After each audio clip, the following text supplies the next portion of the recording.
الله أكبر الله أكبر. Is humanism the solution to 21st century society?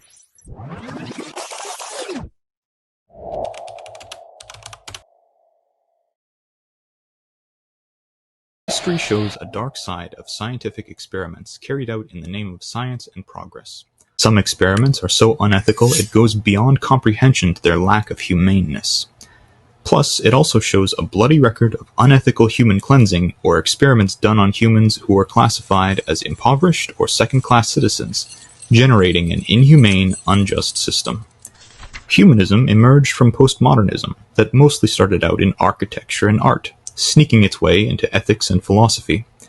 The idea that nothing is universally correct or wrong, and everyone's version is acceptable, seems to result in a set of attitudes in an attempt to navigate the social uncertainties without getting hurt.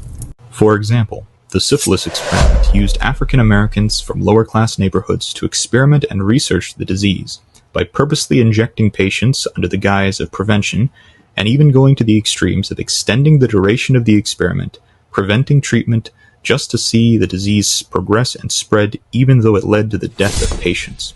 It was not until a whistleblower revealed the unethical experiment that led to its termination.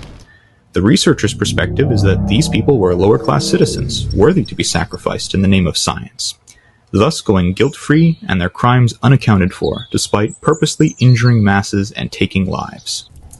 The godless conform to the truth of Fyodor Dostoevsky's dictum, "If God is not, everything is permitted." This attitude that aims to modify the world to suit their own needs has resulted in humans reacting hurtfully or even violently against others, in turn hurting themselves.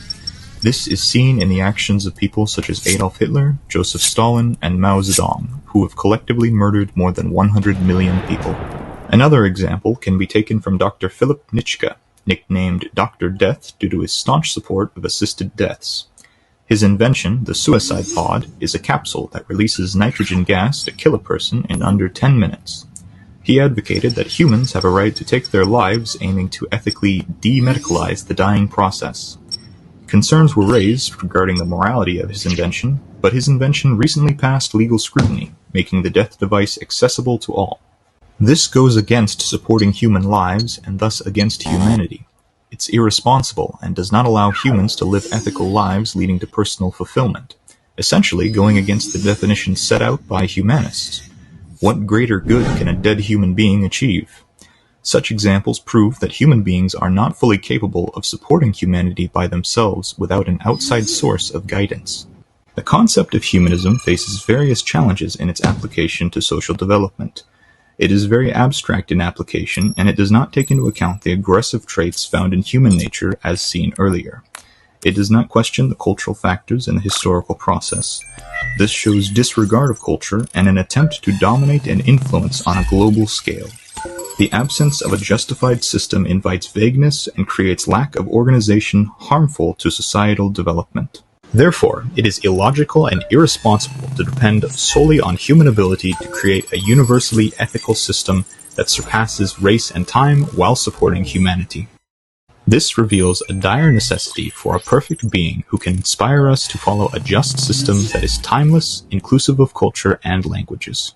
This proves our need for recognizing the Creator, the one who created us all, who is the all-knowing, all-wise, just, and fashioner of this universe and everything in it.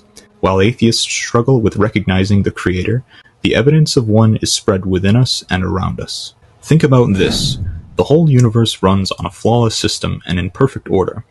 The Earth is placed at such an angle that any other angle would harm the planet. How about we look closer at the ants and their colonies? Researchers and scientists have written at length in amazement of the complexity and perfection of their system. What about our own selves and the complex functioning of our own bodies? The complex structure of our mind, heart, and body proves the presence of a Creator. How can we then assume that there is no universal code for human morality and leave it at mere chance? Our Creator says in the translated meanings of the Quran, "Does man think that he will be left neglected? Had he not been a sperm from semen emitted? Then he was a clinging clot, and the Creator created his form and proportioned him. and made of him 2 mates, the male and the female. Is not the Creator able to give life to the dead? Surah Qiyamah, verse 36 to 40.